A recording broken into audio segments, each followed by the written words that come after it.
Hello and welcome to A Very Full Plate, the podcast where we're all about real food talk with real parents. Your hosts for today are Amy, a natural foods chef and mom of two, and Emily, a professional home organizer and mom of three. Take it away, ladies.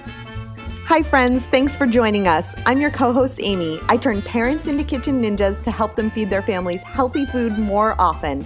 I'm all about balance, real life, and having fun in the kitchen.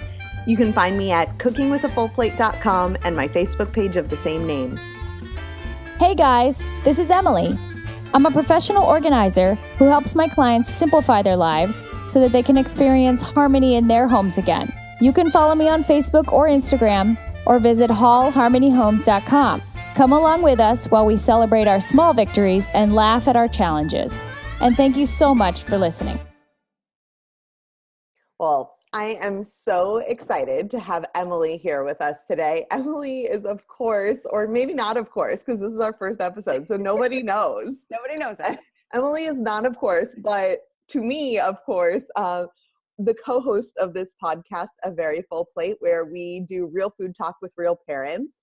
And I'm so excited to chat today because honestly, we have talked about podcasting together and this little idea that we had that we wanted to capture conversations with parents and share the things that maybe we're not having time to share. So Emily, why don't you tell us a little bit about yourself and your family and what your daily life looks like?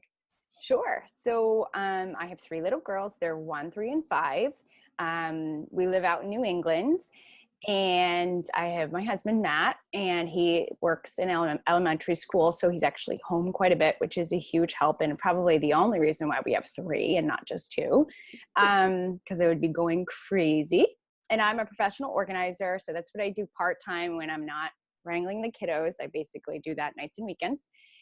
We call ourselves chaos junkies because we've moved like 3 times. We've kind of flipped a few houses and we just love being busy and kind of laughing through the chaos, basically. I think that having 3 kids and flipping houses. I know.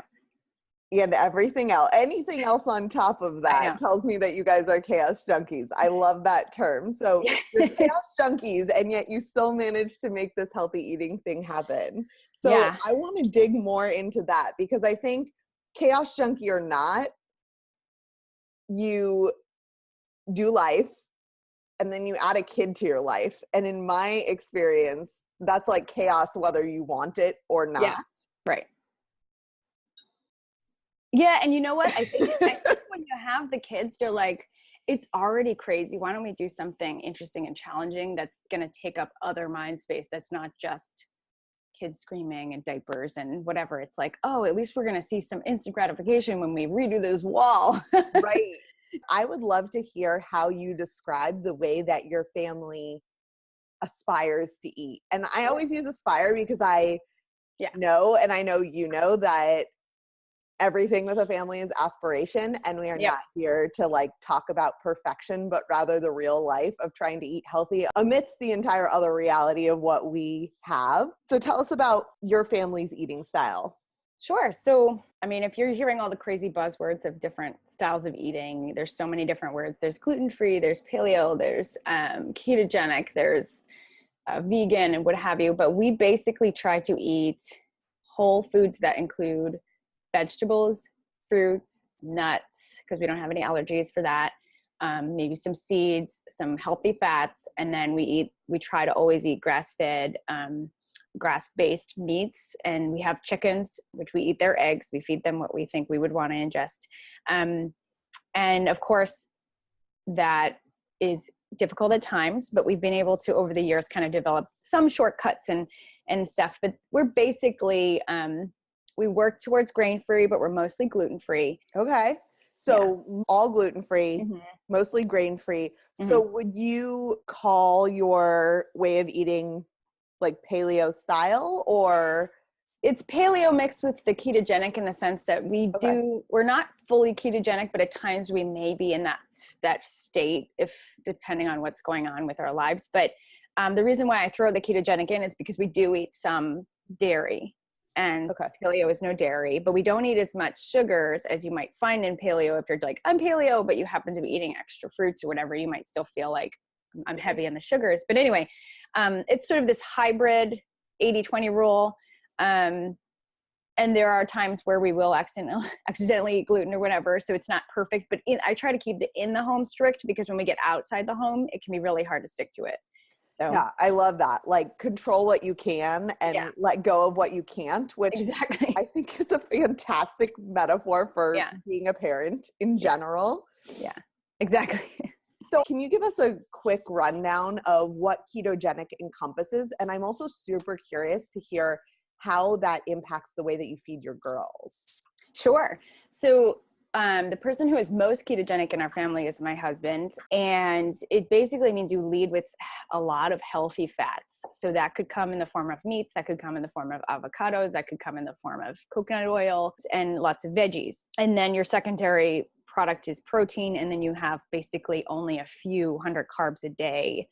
Which ketogenic essentially means you go into ketosis, which is like a whole process of basically you become a fat burner instead of a sugar burner. And with the girls, they eat like quite a few veggies and things like hummus, and they'll also eat cashew butter, sun nut butter, definitely avocados. For the two of them that will eat avocados for now, we eat like quite a bit of sausage and bacon and healthy meats, eggs, lots of eggs, cheese.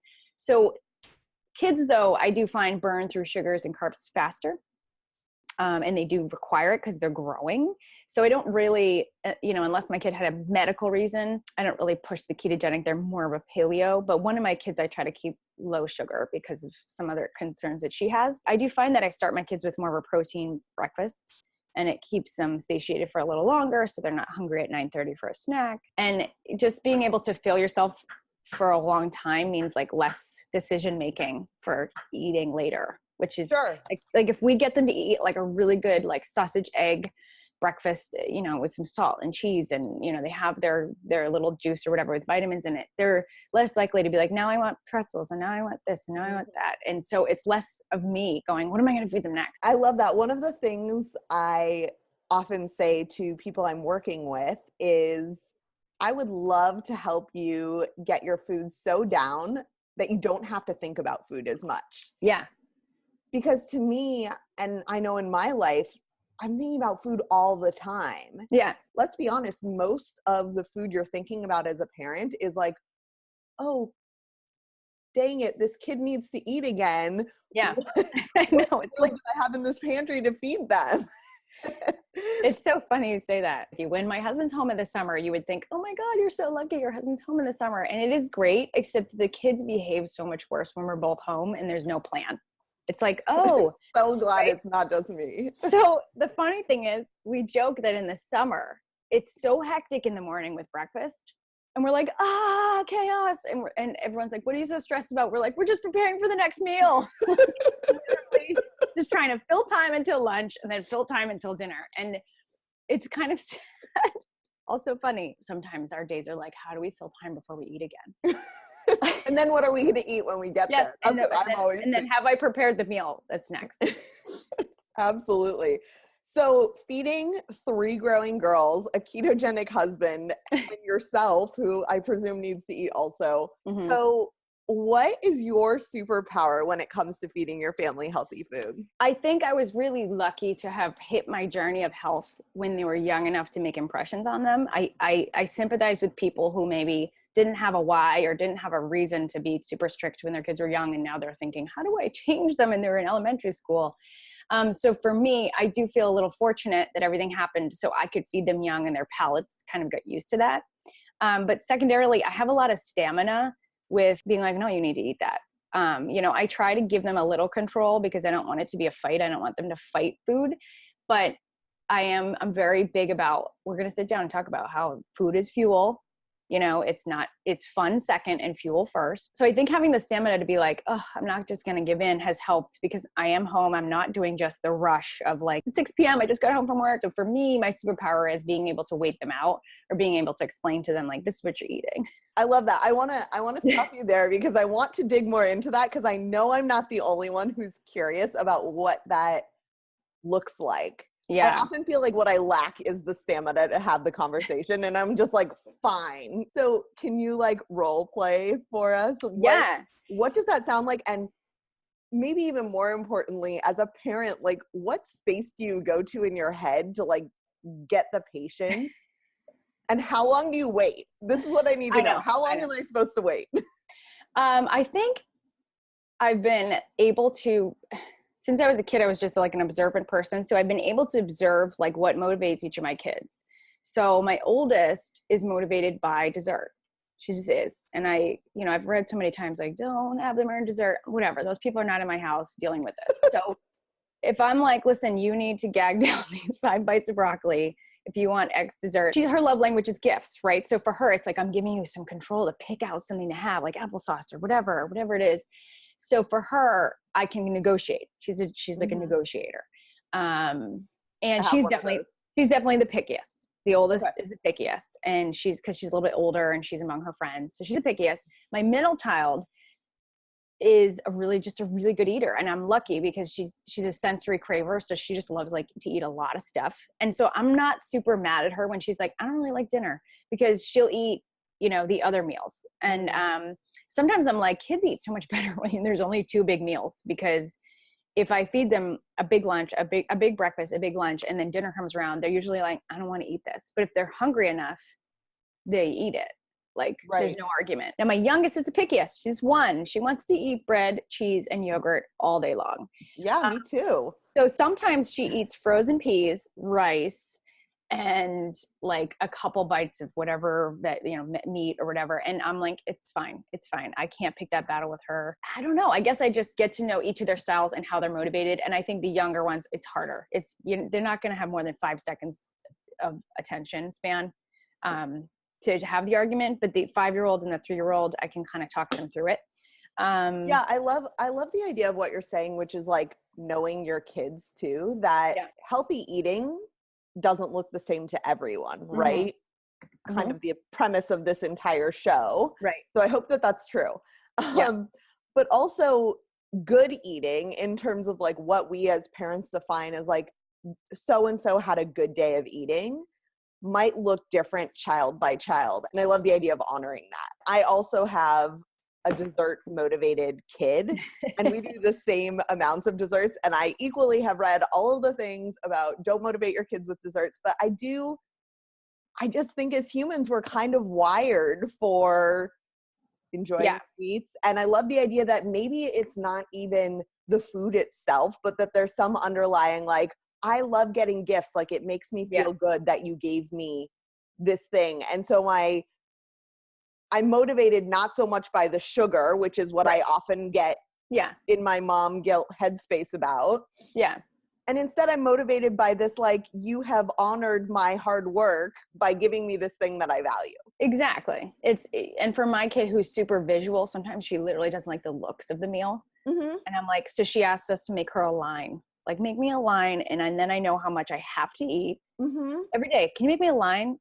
Sometimes I'm like, are you serious? Just eat your meal. Yeah. But it's a visual thing for her. And then she's like, oh, and then I'm going to get some whatever cereal or whatever.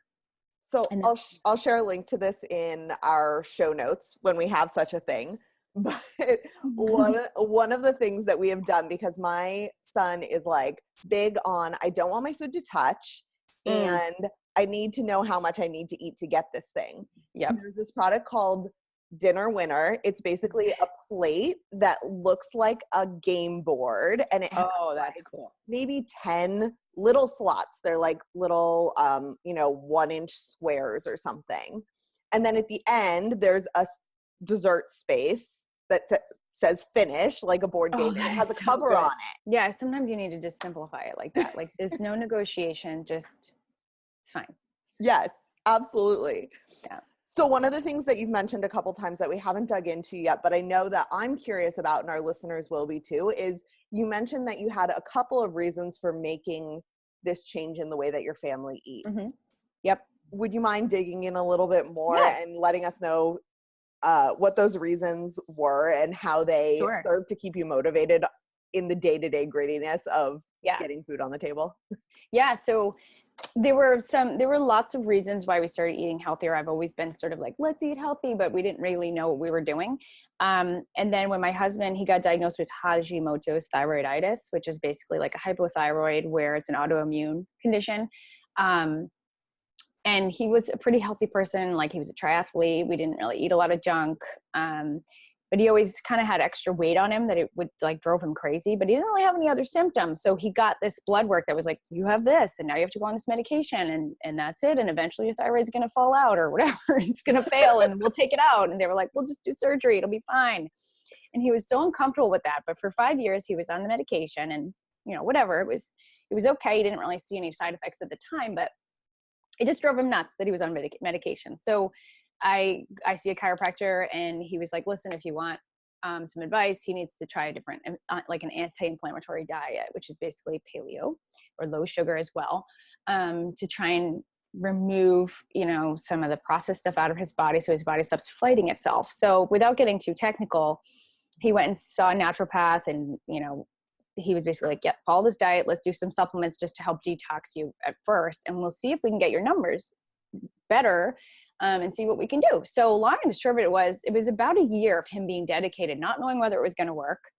And within a year, he stopped taking the medication on his own regard. And for 3 months, his levels were like perfect, like as if totally healthy thyroid.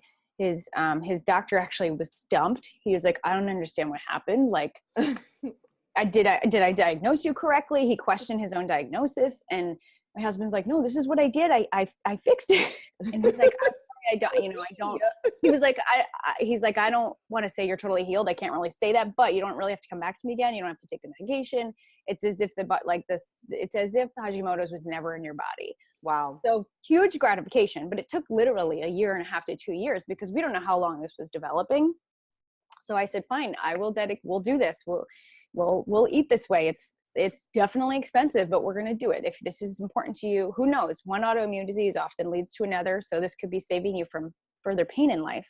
So we did it, and it was so gratifying that we were like, okay, this is the way we're eating, forever. Like occasionally he can dip into something that's maybe a little more inflammatory because his body now knows, like, oh, detox, get that out, move it along. But it's worked for him, and year after year, he does get tested again, and no problems. No, he has no issues. So we were really lucky.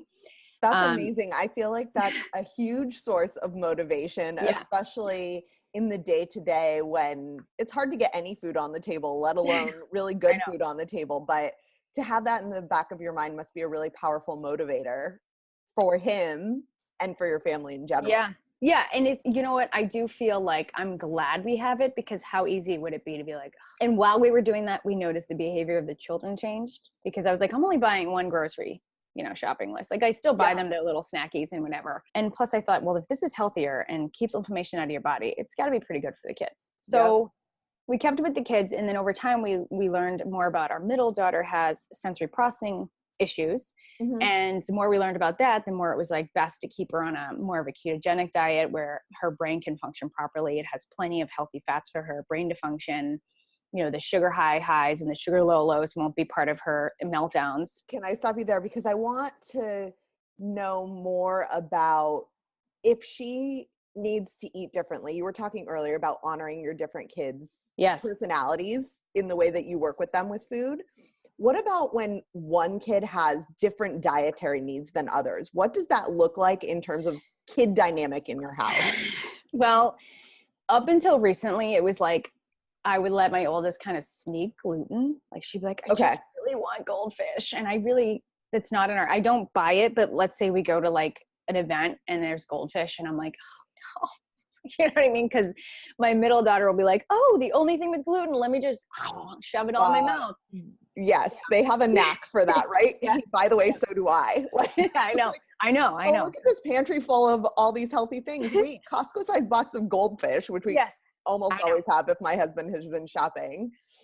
Yeah, so that is the bane of my existence. In fact, I usually don't even go to birthday parties when I know that my kid can't eat anything, which is unfortunate. But I don't blame those people. But it can be alienating when your kid is like that. But just recently, she started understanding that she can't have certain things, and so we were at, I forget where we were. we were somewhere and they were like, we have cookies, we have crackers, we have this. And they did have some gluten-free stuff. She didn't want it. I said, you can't eat those. I'm sorry, honey. And so she said, okay, I'll have more orange. And I was crying. I'm like, you understand. But that wasn't always the case. It was years of being like, no, don't touch that. No, don't eat that. Spit that out. And I felt bad for her. But so long and short of it is, when I have just the oldest or just the youngest, occasionally they'll be able to eat something that I don't let them, and I kind of make it like, oh, it's special. Like, you'll get this special. But when all three girls are together, you try and make it so that they're all eating the same sort of. I'll just say, listen, it's, it's not fair to Ellie. Like, occasionally we'll let you do it, but it's not even that great for you either. So whatever, like, and the youngest doesn't really understand anyway. Sure. But we just don't have it in our house. So it usually only happens in public places. And, and I'm just so glad that she finally understands that she has a different, a different brain chemistry. And if you don't mind me asking, what are some of the things you've noticed as effects when she does have gluten? Like, how have you narrowed in on that being something that has a real impact on her? So this is how I know that at school they accidentally fed her gluten. Because at school they know she's not supposed to have it, but once again she's handsy, and if someone's like, I brought in muffins, it's like, oh no. So she will usually have an accident. She's almost 4, and she'll usually the next day like poop her pants. And that's usually, again, that doesn't happen often. She will act more emotional. She'll be like just big on the meltdowns and big on the, I want this, I want that. She'll seem tired. She will fight with her sisters a lot more hitting. She will just kind of act in that way that looks like bad behavior, but it's really more of a sensory processing issue. Like she's overstimulated. You can just see that she herself is suffering. And that's how I pitched to myself, is like, you're not doing her any favors. She's a child. You're the adult in the situation. She may want to eat that stuff, but clearly it doesn't help her. And it makes it hard for her to process it. So you can just tell she'll have like a rough day, quote unquote. When a kid's having a bad day, for her, she just have a bad day and she usually poops her pants. That's how I know. And that's when I was like, the common denominator was that.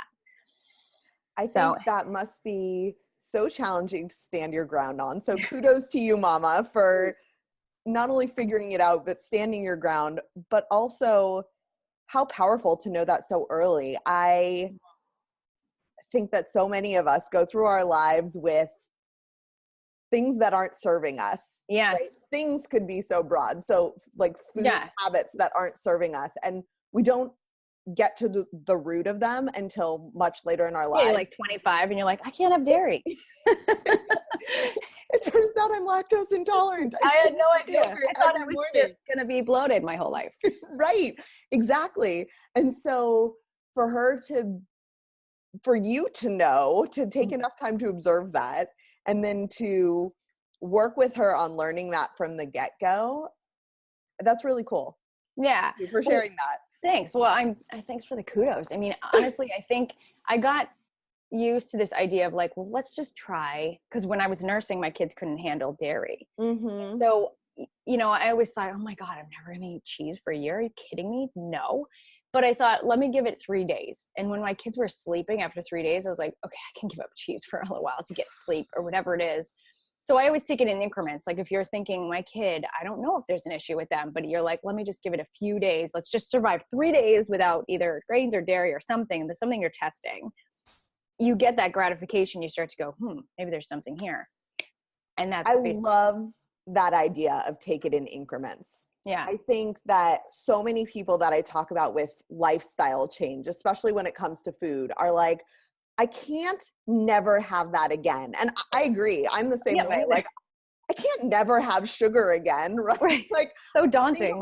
Think of all the things I want to do and the experiences I want to have. And this idea of like, take it in increments. Yeah. Take 3 days, test it out, see how you feel. Right. If you notice a big difference, that might be your motivator. If you notice no difference, go back to it, right? Like maybe that's not for you. Yeah. And it's a lot of how I have ended up where I am on my healthy eating journey. So it's cool to hear that someone else had that same experience of don't try and tackle it all at once. Focus on this one single thing ahead of you. Make that change. internalize it, and then go on to the next thing. Yeah. And quite frankly, as a parent, there's always the days where we're like, she can have a little of this. Mm-hmm. And then the next day I'm like, she cannot have this. Why did I do that? But we all fall back to like, it's probably fine. She's been great for like 2 months. And then you're like, why did I do that? But you need to relearn those lessons. I'm not going to lie. I have the exact same challenge. So my younger guy, I couldn't have dairy when I was nursing him. Mm-hmm. Well, I'm still nursing him, but I couldn't have dairy in the first 6 months For of a nursing while, him. yeah. And then I went back to having it because I love cheese and dairy and basically everything. I love all food. That's the truth. Yeah. That is my greatest asset and my greatest challenge when it comes Yes. to healthy eating. So I put it back in my diet and I didn't notice any effect for him. So to this idea of testing, and I was like, cool, I can have dairy again. Now he's eating solids and he's a great eater, and his older brother eats cheese every once in a while. Like, he won't drink milk, but he'll eat some cheese. So I started being like, oh, maybe he can have a little bit of cheese here and there. And I was telling you, he had his worst night's sleep ever. And I suspect that he had like a couple bites of cheese, and that may have been the impact. So you're making me motivated to take it in increments, take a few more days, there you go, and see what happens. I love it. You told us what your superpower is. Yes. What's your kryptonite when it comes to feeding your family healthy food? Okay, well, I guess I have my own kryptonite of things that I eat that I shouldn't, but I'm glad you're not superhuman. God no. I mean, back in the day, my personal kryptonite back in the day was Thin Mints, because that was just all at once, or Oreos. Right. So some of the worst stuff, but at the same time, some of the best stuff. So, but my kryptonite now, my personal kryptonite is definitely still of the chocolate realm. So like, have you ever had like Unreal peanut butter cups? The brand Unreal. Yeah. You could eat like a whole bag of those, or like a caramel dark chocolate. I mean, chocolate is my kryptonite for sure. Okay. Now, and of course, like wine or hard cider on occasions is like the thing that I'm like, I need this. And I don't know about you, but I find that the chocolate thing happens like when that happens. I'm like, oh my God, where's the cabinet of chocolate? And then they're like, what are you doing? And I'm like, nothing, just let me eat. Here's the truth. In the middle of the night last night, while a 9-month-old was just like screaming, because it was at the point where he wouldn't even go to sleep when we were holding him. Like, he thought it was time to party. So we just had to leave him because it wasn't time to party, clearly. And there's a peanut butter cookie that's half covered in chocolate in this cabinet that's still there at the moment, because my husband bought like a 6-pack of them when I asked him to buy me one chocolate chip cookie at the grocery store. Yeah. The rest have been gone in a fit of those moments you're talking about during the day where like someone's crying and I'm just like, ah. Yeah. And how funny is that? At 1 a.m. coming downstairs and having that last cookie, and I was like, it seems like a lot of work to go downstairs. And that's the only reason it still exists. So I totally identify with that. What about your kryptonite for like getting healthy food on the table? Trying to think. I mean, I definitely give them potato chips a lot. Lucky. Something I do often go to when I'm like, I need to keep it simple is like, frozen French fries. So I think potatoes and French fries are a big thing for me because I know they still fit in with like the gluten-free world. Cheese. I just like shove cheese down their throats because they generally can handle it. Right. So do you think that's like a preparation thing or just a life is crazy thing? It's usually I didn't prepare, or let's say something happens where they're like my husband's like, I'm gonna be home late, and I was depending on something. Like, it's usually a change of schedule thing where I'm like, right.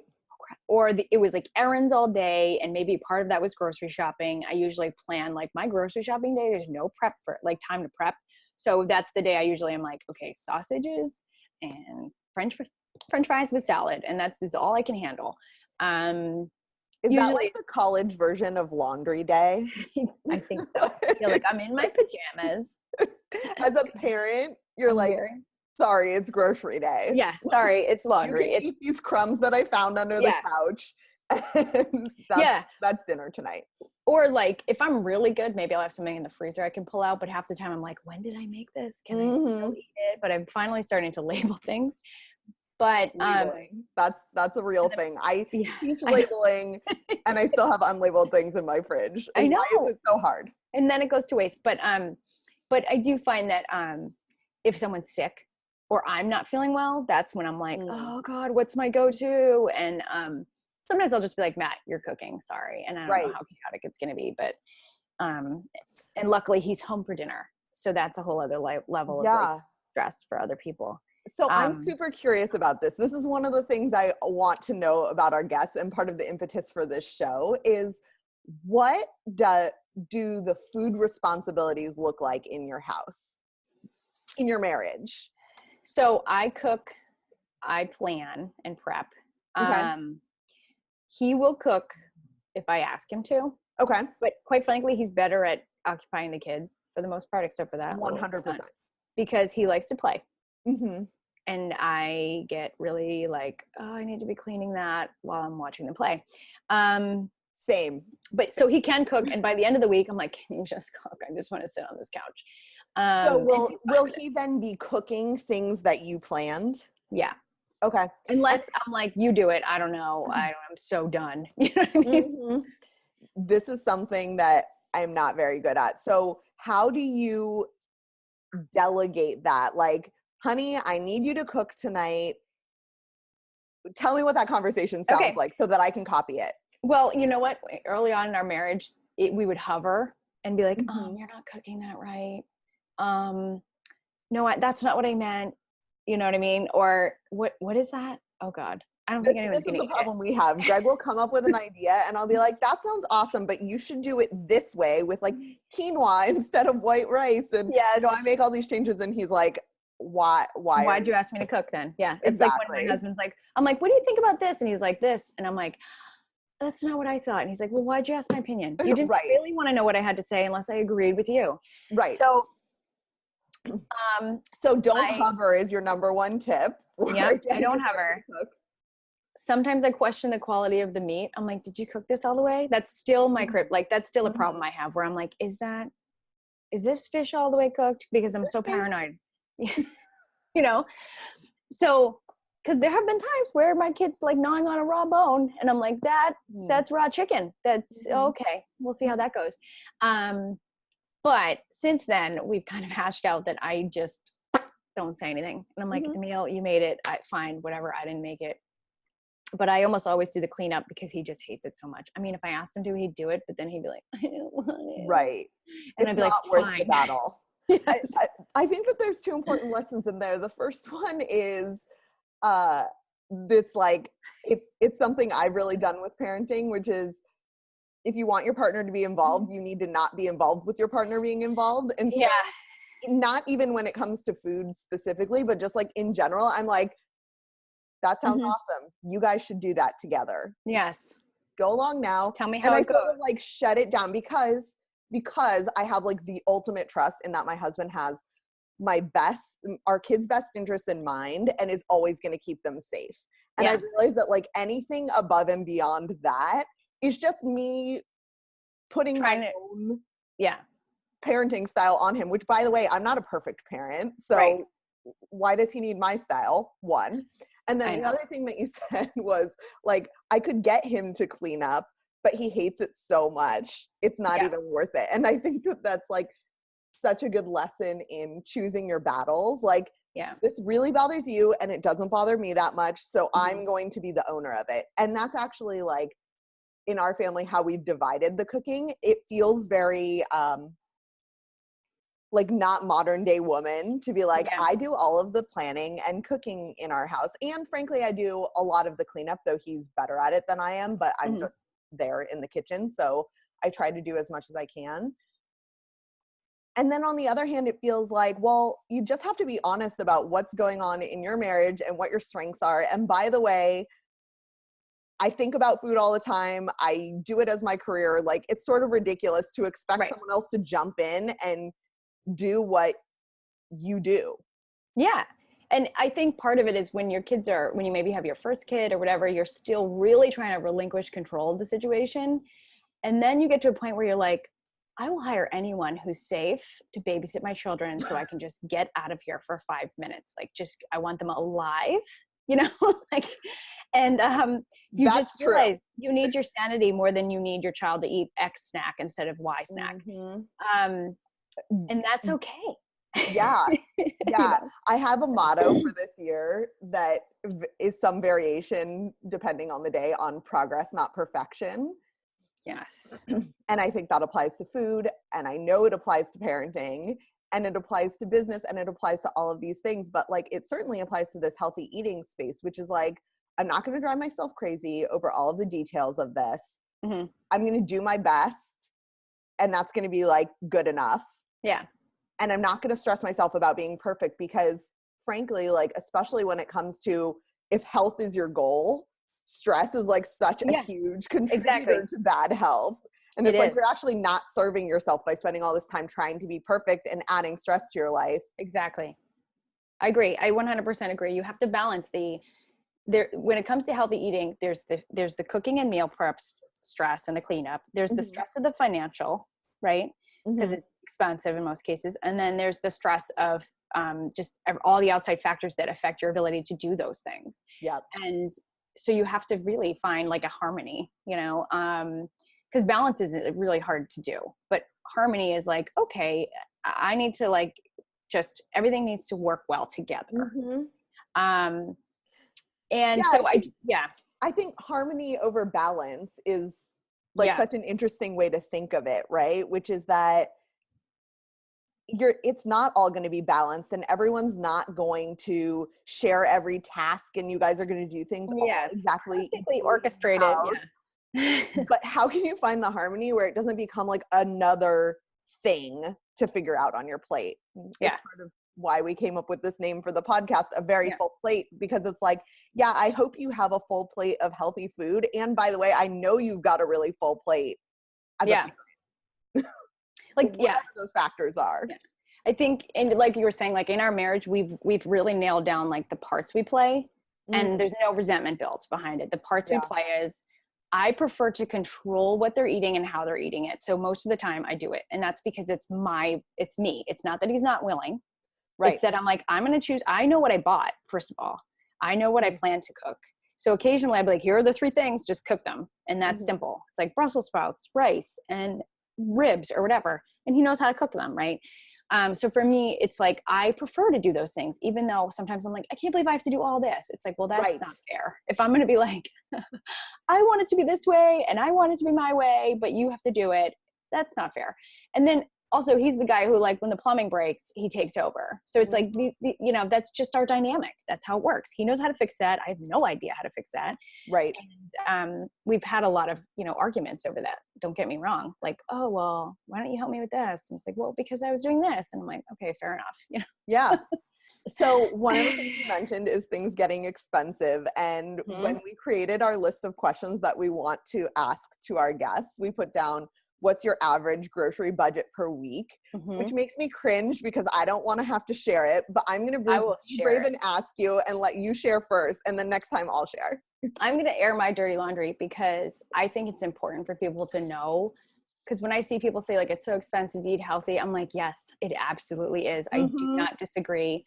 I do want to say to the argument is, how expensive is it to have a disease though, you know? So you have to really know, you have to have a motivation to be like, I'm preempting my health versus something worse down the line. And you really have to believe it's going to happen. However, I was exactly thinking that when you were talking about your husband making a change, is like, yes, it's expensive. And so is taking medicine for the rest of your life and dealing with the effects of what might happen. And to think they had said, we're going to just do surgery and take your thyroid out. And I was like, well, how's that going to, first of all, how expensive is that going to be? How's that going to affect the rest of his life? What else is this going to lead to? So for me, it's an investment. However, we have had to really swallow it because we actually sold our house and moved to a smaller home and completely scaled our life down because we realized we're never going to stop eating this way.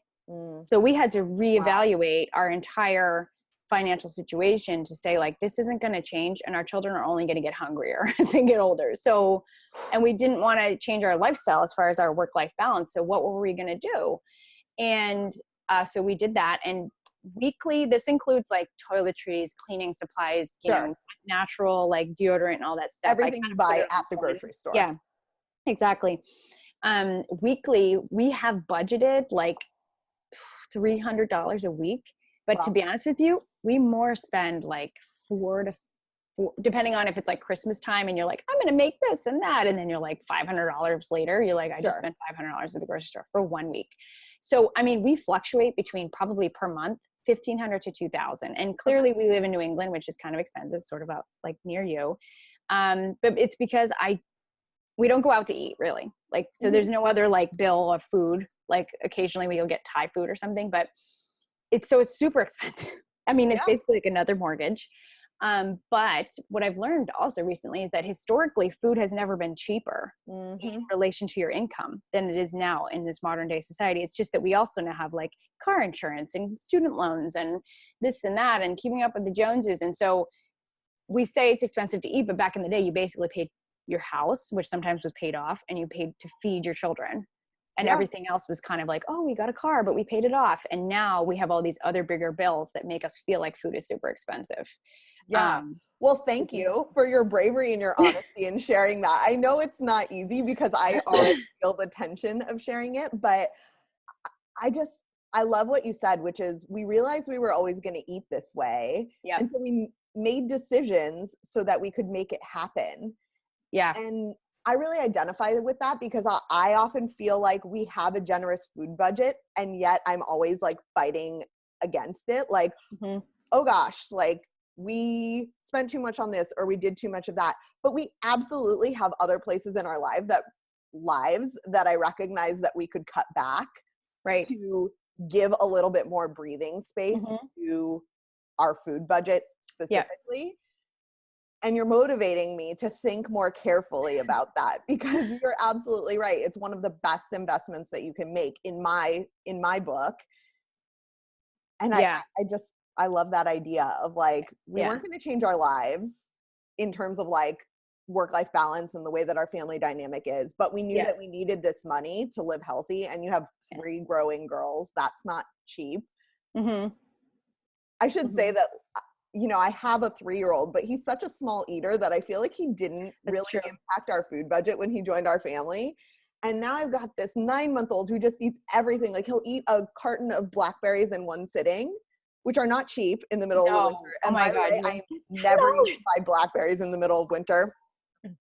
I would teach people like, don't buy berries in winter because they're not in season and they're so much more expensive. And I'm like, I got to feed these kids and this is what they're going to eat. Yeah. And this is what's here in front of them. Yeah, I know. And that that creates a real uptick in my budget. But what's the alternative? Like I'm going to buy some, like, I don't even know. I can't even think of what I would buy to give him that's going to take the place of that I'm going to feel really good about him chowing down on. And no, I agree. Enjoying and getting nutrients from. I know, I agree. And you want them to have and I also try not to stress to my kids, like that was expensive. And then I don't want them to sort of relate stress to eating. But at the same time, sometimes I'm like, you just ate the entire snack that we had for the week. So there you go. Like, I'm not shopping again, you know? Right.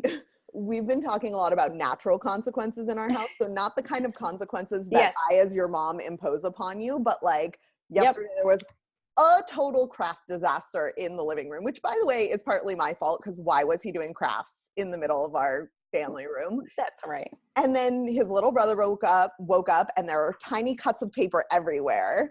And he's like, Mom, I want you to play with me. And I was like, listen, this is a natural consequence of the fact that you didn't clean up your mess because he wouldn't help me. I can't play with you because my job is to make it safe for your brother. So now, and you, by the way. So now I'm going to spend my time doing that and I can't play with you. Like, not because I'm mad and not because this is a punishment, but because this is life. What happens. This is life.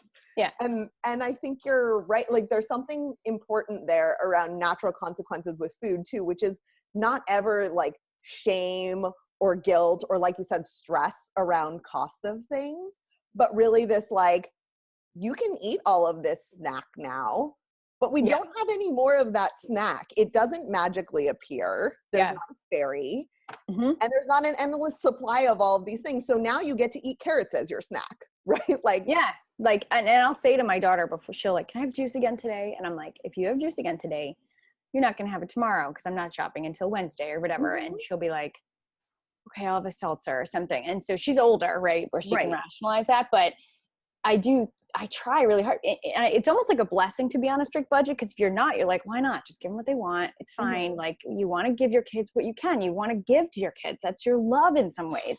But at the Yeah. same time, there's something to be said for like purposeful, what's the word? Deprivation. Like, Right. you need to know that the world, yes, it's plentiful, but there's only so much of this. So you need to learn how to kind of problem solve. I think that like food can be a vehicle for that conversation to say, it's not that you can't have juice, but the choices that you make in this moment now are going to affect the choices Mhm. that you get to make in the next moment tomorrow. And for a 5-year-old, that's like, if you have juice today, you can't have it again tomorrow, because there's just not any. Like, it's Right. not that I'm not giving you any, there isn't any here. Yeah. And that's like, that becomes a larger life lesson, I guess, is Right. what I'm thinking. Yeah, no, absolutely. And you don't even realize you're doing it until, you have to say it out loud. So in some Right. ways, it kind of happens organically if you are on a strict budget and you stick to your, you're not shopping. You're not going to go shopping just because your kid's like, I want juice now. And I understand wanting to resolve that. But at the same time, eventually you'll be surprised how quickly they're like, okay. Like, they're disappointed, but they need to sit with disappointment sometimes. And I hate it, because sometimes I just want them to stop crying or whatever. But I'm like, that's life. Yeah. That's life. We kind of forget that, like, it's okay for them to feel disappointed. In fact, they need to feel disappointed so they can learn. Because sometimes she'll come to me and say, you know what, Mom, like, and she'll like verbalize how she's thought through it. And I'm like, wow, you're so much smarter than I was at your age. But also, she'll just, she went through this circular reasoning. And I'm like, that's good. That's gotta be some kind of good exercise you just Right. did. Right. Absolutely. I'm teaching you things without sitting down and teaching you things, right? We are living life I here. like to think so, but. So I have a couple more questions before we wrap up. One Okay. is, it sounds like you must be like a meal planning pro, because you're feeding 3 growing girls, you're feeding a husband who's on like a more strict diet than probably what most of us are operating on. What is your number one tip for getting better at meal planning? Number one tip. I think that it's important to find like the 5 meals everybody will eat 2 out of 3 items of, and then you kind of put them on repeat with the occasional mix up, like depending on the season. Like in the summer, I find it much easier to just grill up a bunch of stuff, burgers and fries and a veggie or whatever. But I do love the Instapot. I guess my number one thing is just knowing what you're going to cook ahead of time. And if you have the time, do some of your chopping. So you're not like, because the bane of my existence is when I'm trying to chop garlic, which is the most annoying thing to chop. My kids are pulling at my legs and I'm like, I just want to chop this garlic, Right. So kind of thinking ahead of like, what is going to be super stressful? If it's 4:00 and you haven't planned dinner, I get like, panic. Right. And not only that, but it's so nice to be like, everybody's so much calmer when dinner's already prepared, or you know what you're going to make, or it's already pre-chopped. And then you can actually have conversations with the kids and you're not like, get out of the kitchen. Right. So for me, it's all about like, I want a harmonious everyday week. So if you know what you're going to make and you shop based on what you're going to make, or you make based on what you shopped for, and like, these are the 6 meals I'm going to make, and like 4 out of 6 of them my kids will eat, and that's fine. It's all about prep. It's all about prep, the chopping and the what have you. Or if you're going to buy like a frozen bag of something, it'll be easier. So what's your family's favorite meal? Like the thing that you can always have stuff on hand for and you can get them to eat it. So believe it or not, there is no one meal that everyone will eat, because I believe that. There's no one meal that everyone will eat. I know who I'm going to make happiest. Okay. So my kids really do like Brussels sprouts of all things. There's other things they hate, like they won't eat asparagus or green beans, but they love Brussels sprouts because they cook them in bacon fat, which is so good. But I can usually make Brussels sprouts with like a sweet potato, like a roast, like a chopped up, like almost like home fries. Yeah. And then some kind of like either chicken legs or, they love chicken on a bone. They'll always eat chicken on a bone. Okay. Like, we're dinosaurs, blah, blah, blah, whatever. I love that. Like, they love that. Putting it in kid language. Yeah, You're a totally. dinosaur. And that's that's an easy thing for me to make. So I guess chicken on a bone is a meat they'll always eat, or like a bacon or a sausage. And then some kind of potato, but my oldest daughter hates pasta, whereas the other two love it. So if I get like gluten-free pasta, my oldest daughter's like, I hate pasta. She won't eat anything. She'll forget the whole mac and cheese kid thing. It's just not happening in my house. So anyway, usually chicken and bone with like a sweet potato that's, you know, really well seasoned, and a Brussels sprout or a salad, or burgers are usually pretty good. That's, you know, without a bun. My kids are great meat eaters. You know how some kids don't like protein?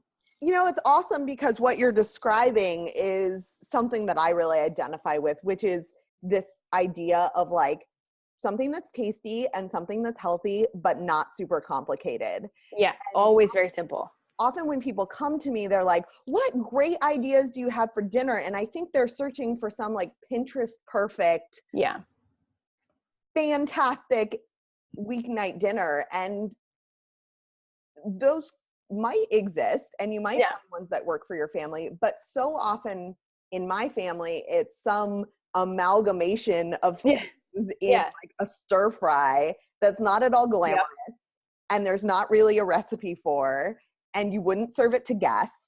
Right. It feeds your family healthy food, and then you're done with it. And I think of totally utilitarian meals. Like, this is what we eat when we need to eat. Yeah. Like for real, you know, everyone's like, stir fry is once a week in our house. And then, you know, we'll do chicken and bone, and then we'll do like hamburgers or meatballs. I mean, these are basically all we do. And we do lots of veggies or salads. And when the kids don't like the veggie, I'm like, here's some peppers. Like, that's how I augment the situation. I'll chop up like peppers or cucumbers. And I think a lot of parents do that. Like, they know their kid's not going to eat whatever. Maybe they'll try it, but at least they get some fiber, because you don't want to just have a kid eating like just meat or whatever. Or just anything, anyone. Or just one thing. Yeah. And like I said, for me, a home run meal is if each kid eats 2 out of 3 things, I'm fine with that. I'm fine with that criteria. And you're like, it doesn't have to be everything, right? No, because I want to give them a little bit of feeling like they get to control something. Yeah. But then we'll be like, it's so good though. Don't you want to try it? No. Okay. Well, I'm going to eat yours, you know, and make it kind of like this forbidden food. Right. Make it fun. And that's where it helps to have 3 kids, right? Like, you can pit them against each other. Peer pressure, bribery. I'm not above any of that. The other thing is, we always ate together. We've never separated mom and dad from kid meals unless we're going out to eat, which I think helps because they see us eat it, you know. And I'm not saying it's possible for everybody's life, but when it's possible, I think it makes a huge impact, because they'll associate healthy eating with their parents eating it. And also, like, they'll associate this bonding time with healthy eating. Like, let me hear about your day. What was your favorite part about school? What happened at school? You know, they'll have like a positive memory with it, rather than a battle of eat your meal, you need to go to bed. Like, whatever. Yeah, we're definitely not always perfect about that in our house. Like, one night a week, we go to the gym till 6:30. We have childcare at our gym. So my husband and I meet at the gym, the kids go in childcare, and then we essentially like get home and do the bedtime shuffle, and then we have dinner together without the kids. But for the most part, we really try to eat together. And I think that is a really powerful thing to show them. I'm not just feeding this to you because it's healthy. Like, we are all eating this because it's the food our family eats. Yeah. And if you just go back to like the way our world started, like, that's what people did. They gathered around a fire and they ate their meal. And that's a very instinctual habit that people want, whether they can articulate it or not. Yeah. Well, I know that I have a kid alarm that is about to go off. Okay. That sounds good. Hasn't already. But Emily, thank you so much for opening up you're so welcome. And sharing so many insights about your family. I know 2 big things that I'm going to take away from this conversation is I love the idea of what you talked about of taking healthy eating in increments. And then the idea of eating together and making it a ritual that your kids don't even question because it's always been a part of their lives. I think that those are really inspirational things that have not just to do with eating healthy, but building a healthy family and eating food in general. So thank you for sharing. I'm happy to share. And, you know, I'll just add that, you know, I didn't necessarily have all these habits as a child. So for me, these are all new things for me to learn to appreciate. So just because you didn't come from that doesn't mean you can't create your own rituals, starting from your own little family if you're the parent. So it's not like, oh, well, of course, you know, she might have had this like perfect, it wasn't, you know what I mean? And so for me, it was even more important to be like, we're going to start this, you know, we're going to start this up right. Well, I can't wait to dig into that more with you throughout our conversations. Yeah, And hear I'm more very about how excited. you have been so intentional about what you do with your family, and then also the realities of what happens when you are trying to be intentional and life happens. So Yes. get ready for more questions about that. I want to learn from you.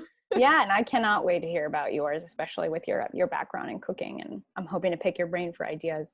Absolutely. Well, thank you so much for chatting today. And Absolutely. thank you all for listening. I really appreciate it. And we look forward to talking to you again next week.